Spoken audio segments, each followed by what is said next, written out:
Today I'm gonna talk about this Godox AD400 Pro Studio Flash.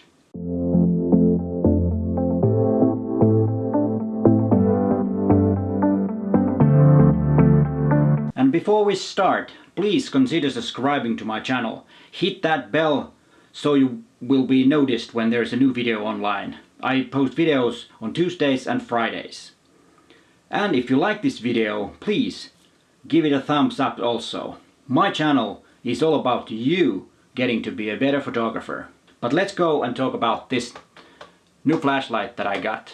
The one that I got had a very nice case. You have, of course, the flashlight itself. Then you have two batteries. That's what I got. And then you have a mount, which is Bowen's mount that was included. You can get, I think, at least Elinchrom mounts as well. Then, of course, you have the recharger with all the cords. And then you have the flash head. And of course, it's very handy to have it in one case. But, of course, if you have them like three or four of these and you have four of these cases, then of course you need a bigger case to put the smaller cases in. I don't know if Godox has bigger cases for if you have several of these, because most people do. But let's dive into the specs of this Godox AD400 Pro. It's a 400 watt flashlight powered by a battery. This particular model didn't even come with the adapter that I could use the electricity from the wall, but you can get it separately, which would actually be nice just in case. These batteries hold up like 390 flashes on full power. That's what they said in the specs, but I haven't tried these yet. I just got them yesterday. The reason I got them was that it has TTL and high-speed sync, and it works with Olympus with this remote control. So even though I don't usually use TTL on these kinds of flashes, but it's a good option too. There's one very good feature that I really like. When you turn it on, you just press here. Let's take that off. Let's take that off. And then you have to, okay, you press on, and then you have to turn this, and now it's on. And I think that's very good because it won't turn off accidentally in your bag and then have the modeling light on. As you can see, well, you cannot see, well, here you can see that it's quite bright, and you could actually use this as a video light. That's one reason I got it. Of course, it's not the most powerful for that, but still I think it's quite nice. And you can turn it off, of course, so that you don't lose all the battery, because of course it takes battery when you have the modeling light on. But it's nice to have a key light, not the key light, but to have some effect lights on the background with this. It could be very good. And there is one major design fault that I didn't like, and it's the, where did I put it? Oh, there it is. Just a minute. You have the adapter ring, and as I said, you can get different adapter rings. You can have one for Elinchrom, and I think you can have one for Profoto too. But the one thing that I didn't really like is that you can take this off, and as you can see, there's the LED light, and then you put this on.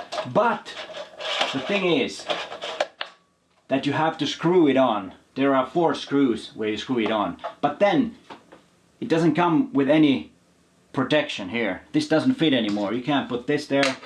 No, it doesn't work. You can't have this there. So you need to get a Bowen mount protection here. But then, of course, if you have that, it won't fit in the box or the case that came with it. And I think this is a big design fault. I can't understand why this could not just be on click on or something like that, because having this on, it clicks. And I don't understand why this adapter doesn't click on it. Recharge time for after one flash is 1 second. And as I said, I haven't tried this yet, but I will make another video about this when I've actually used it, and maybe I'll show some pictures.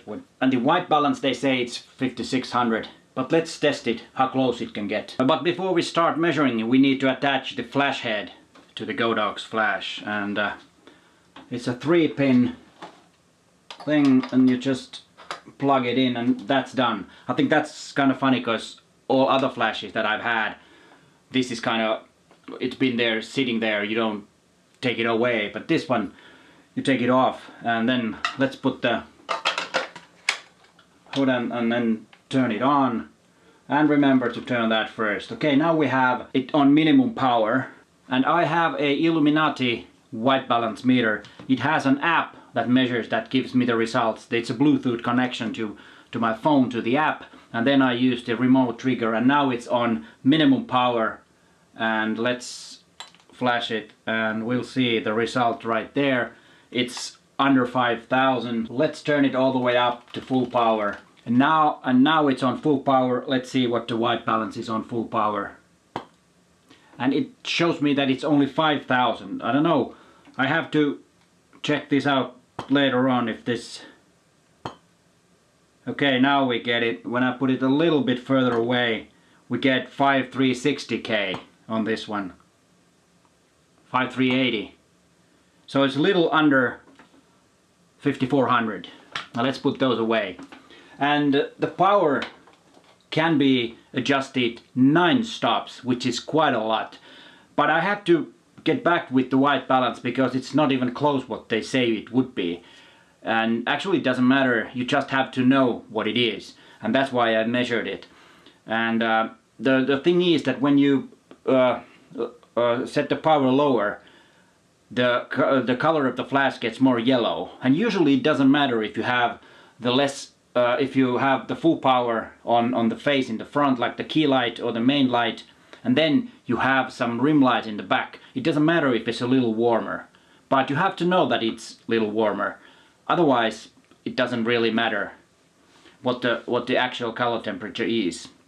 But hey, this was this Friday's video about the Godox AD400 Pro flashlight, and this was the first impression, and I will make another video later where I will actually use it to photograph something, and we can see some pictures then.